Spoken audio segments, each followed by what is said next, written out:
हर हर महादेव साथियों। मैं पीताम्बर आप सभी का स्वागत करता हूं हमारे YouTube चैनल प्रियम धार्मिक वीडियो में। आज हम आप सभी को लेके चलेंगे उत्तराखंड के अल्मोड़ा जिले में स्थित जागेश्वर धाम में। इस क्षेत्र में भगवान शिव ने व सप्तऋषियों ने तपस्या की थी। लगातार मंत्रों का जाप होने से यहाँ का शिवलिंग जो है वो जागृत अवस्था में है, इसलिए इस मंदिर को जागेश्वर धाम कहा जाता है।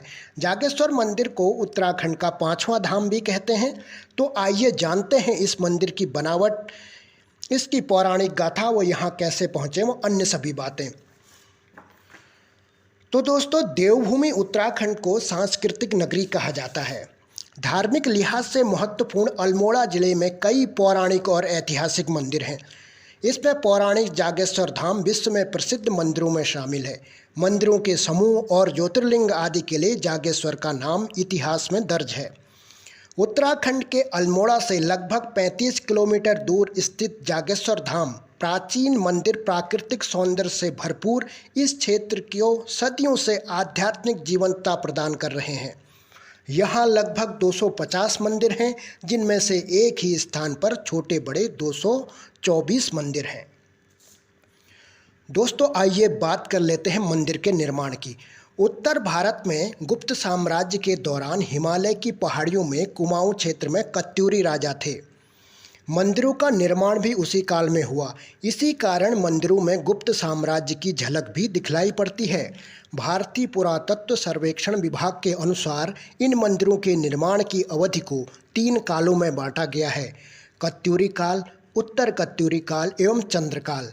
बर्फानी आंचल में बसे हुए कुमाऊं के इन साहसी राजाओं ने अपनी अनूठी कृतियों से देवदार के घने जंगल के मध्य बसे जागेश्वर में ही नहीं, वरन पूरे अल्मोड़ा जिले में 400 से अधिक मंदिरों का निर्माण किया, जिसमें से जागेश्वर में ही लगभग 250 छोटे बड़े मंदिर हैं। मंदिरों का निर्माण लकड़ी तथा सीमेंट की जगह पत्थर की बड़ी बड़ी शिलाओं से किया गया।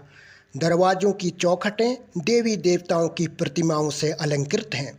मंदिरों के निर्माण में तांबे की चादरों और देवदार की लकड़ी का भी प्रयोग किया गया है। दोस्तों, जागेश्वर को पुराणों में हाटकेश्वर और भूराजस्व लेखा में पट्टी पारोण के नाम से जाना जाता है। पतित पावन जटागंगा के तट पर समुद्र तल से लगभग 6200 फुट की ऊंचाई पर स्थित पवित्र जागेश्वर की नैसर्गिक सुंदरता अतुलनीय है। कुदरत ने इस स्थल पर अपने अनमोल खजाने से खूबसूरती जी भरकर लुटाई है। लोक विश्वास और लिंग पुराण के अनुसार जागेश्वर संसार के पालनहार भगवान विष्णु द्वारा स्थापित 12 ज्योतिर्लिंगों में एक है। तो दोस्तों, आइए जान लेते हैं यहाँ की पौराणिक कथा क्या है। पुराणों के अनुसार शिवजी तथा सप्तऋषियों ने यहाँ तपस्या की थी।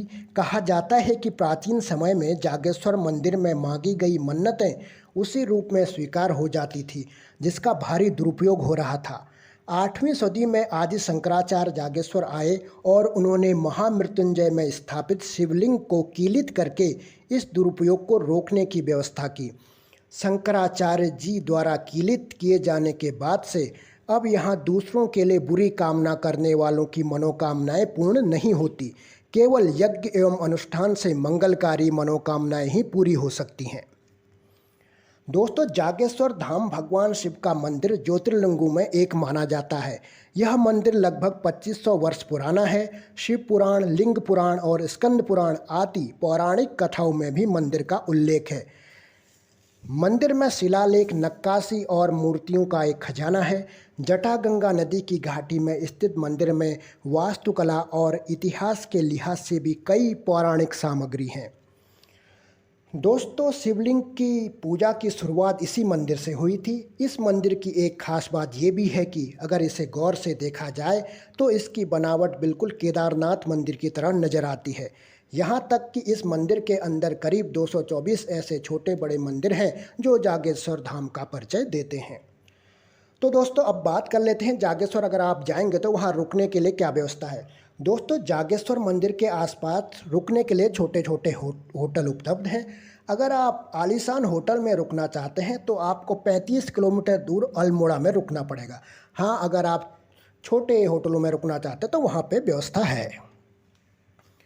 अब बात कर लेते हैं जागेश्वर धाम में खाने पीने की चीज़ों की। दोस्तों, नैनीताल या मसूरी जैसे प्रमुख पर्यटन स्थलों के मुकाबले जागेश्वर के पास विभिन्न प्रकार के व्यंजन मिलना तो मुश्किल है, क्योंकि यह जगह छोटी है। लेकिन आप जागेश्वर में स्थानीय रेस्तरां और सड़क पर स्थित किनारे खाने के स्टॉल का स्वाद चख लेते हैं, जो कई तरह से चीनी और भारतीय व्यंजन परोसते हैं। दोस्तों, आप बात कर लेते हैं जागेश्वर धाम कैसे पहुँचे। तो जागेश्वर उत्तरी भारत के कई बड़े शहरों से सड़क मार्ग से अच्छी तरह जुड़ा हुआ है। जो भी लोग सड़क मार्ग द्वारा जागेश्वर की यात्रा करना चाहते हैं, वो आईएसबीटी आनंद विहार से दिल्ली से हल्द्वानी और अल्मोड़ा के लिए बस पकड़ सकते हैं। जागेश्वर अल्मोड़ा से 35 किलोमीटर दूर स्थित है। यहाँ कुमाऊँ क्षेत्र में जागेश्वर जाने के लिए टैक्सियाँ आसानी से मिल जाती हैं। अगर आप हवाई मार्ग से आ रहे हैं तो आपको बता दें कि नज़दीकी हवाई अड्डा है पंतनगर, जो कि जागेश्वर से 150 किलोमीटर दूर स्थित है। पंतनगर हवाई अड्डा पहुंचने के बाद आपको बाहर से जागेश्वर के लिए टैक्सी आसानी से मिल जाएगी। अगर आप ट्रेन से आना चाहते हैं तो यहाँ का निकटतम रेलवे स्टेशन है काठगोदाम, जो कि जागेश्वर धाम से 25 किलोमीटर की दूरी पर है। काठगोदाम रेलवे स्टेशन भारत के प्रमुख शहरों जैसे लखनऊ, दिल्ली, मुंबई, कोलकाता सभी प्रमुख शहरों से जुड़ा हुआ है। काठगोदाम पहुंचने के बाद आप अल्मोड़ा और जागेश्वर के लिए बसें और टैक्सी की मदद ले सकते हैं। तो दोस्तों, अब बात कर लेते हैं यहाँ पर जाने से पहले क्या सावधानियाँ बरतनी चाहिए। तो जागेश्वर धाम की यात्रा पर जाने से पहले आप को देखना चाहिए वहाँ का जाने के लिए सबसे अच्छा समय कौन सा है। तो वैसे तो सबसे अच्छा समय अप्रैल से जून और सितंबर से नवंबर महीने के बीच का होता है, लेकिन यहाँ श्रावण के महीने में भी बहुत भीड़ होती है, तो आप श्रावण के महीने में भी जा सकते हैं। सर्दियों के मौसम में यहाँ बर्फबारी होने के कारण तापमान में काफ़ी गिरावट आ जाती है और ठंडक बढ़ जाती है, इसलिए गर्म कपड़े साथ में लेकर जाएं अगर आप जाना चाहते हैं तो। बारिश के मौसम में पहाड़ी इलाकों में भूस्खलन होता है तो रोडें जाम हो जाते हैं, इसलिए कोशिश करें उस मौसम में जाने से बचें। और अल्मोड़ा शहर से निकलकर जागेश्वर के लिए आगे बढ़ने से पहले अपनी गाड़ी में पेट्रोल और जेब में कैश पर्याप्त रखें, क्योंकि नज़दीक में कोई पेट्रोल पंप या एटीएम आपको नहीं मिलेगा। पर्यटन के मौसम में यानी मैदानी इलाकों की भीषण गर्मियों के दौरान यहाँ सैलानियों की संख्या अचानक से बढ़ जाती है और अच्छी सुविधाओं वाले अधिकतर होटलों के कमरे पहले ही बुक हो जाते हैं। इसलिए हम आपको सलाह देंगे कि यहाँ पर जाने से पहले होटल की बुकिंग अवश्य करवा लें। तो दोस्तों, अब हम आपको दिखाएंगे जब हम वहाँ पर गए थे वहाँ के एक वीडियो की एक झलक। तो दोस्तों, ये जागन्नाथ मंदिर में जाते समय की वीडियो है। ये रास्ते में जागन्नाथ मंदिर जाते हुए,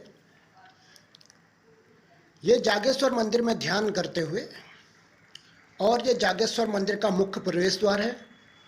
ये भी मुख्य प्रवेश द्वार की फ़ोटो है। और ये मंदिर में पार्थिव पूजा के समय की फ़ोटो है। मंदिर में पार्थिव पूजा के समय पार्थिव लिंग, और ये मंदिर में नवग्रह पूजा। ये है पंडित श्री तारा भट्ट जी, जिन्होंने हमारी पार्थिव पूजा कराई थी। आपको भी इनसे अगर संपर्क करना हो तो आप कमेंट बॉक्स में लिखें, हम आपसे इनका संपर्क करवाएंगे। तो दोस्तों, ये थी आज की वीडियो। आशा करता हूँ आपको वीडियो अच्छी लगी होगी। दोस्तों, इसी तरह की वीडियो देखने के लिए चैनल को सब्सक्राइब जरूर कीजिए और अपने सभी दोस्तों और रिश्तेदारों को ज़रूर भेजिए, क्योंकि दोस्तों अच्छी बातें सभी को पता चलनी चाहिए। तो विदा लेते हैं, मिलते हैं अगली वीडियो में। तब तक के लिए हर हर महादेव।